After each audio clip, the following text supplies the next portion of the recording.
Naaresto ng mga otoridad ang tinaguriang top 4 most wanted person sa bayan ng Gitafe, Bohol sa ikinasang operasyon sa Purok 6, Barangay Gagese.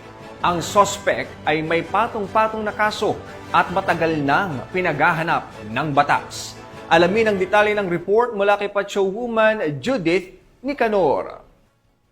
Alaboso ng kapulisan ng Gitafe ang top 4 most wanted person municipal level na may kasong lascivious conduct, qualified rape at 3 counts ng statutory rape matapos maresto ng mga otoridad sa Purok 6 Barangay Gagese, Gitafe, Bohol nito lamang nakaraan. Kinilala ni Police Captain Joyce Carandawat, Chief of Police ng Gitafe Municipal Police Station, Bohol Police Provincial Office, ang suspect na si Pedro, 48 anyos, na residente ng Purok 6 Barangay Gagese, Gitafe, Bohol. Bandang alas 10:50 ng gabi nang maaresto ng mga kapulisan ng sospek sa bisa ng warrant of arrest para sa kasong lascivious conduct ng Section 5 kaugnay sa Republic Act No. 7610 o Special Protection of Children Against Child Abuse, Exploitation and Discrimination Act.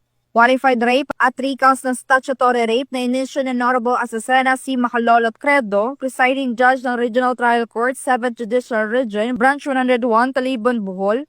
Ang kasong lascivious conduct ay may 200,000 pesos na rekomendadong piyansa habang ang qualified rape at 3 counts ng statutory rape ay wala. Sa ngalan ng buong persa ng Gitafe Municipal Police Station, aking ipinaabot sa publiko na isang wanted person ang nahuli sa aming isinagawang operasyon.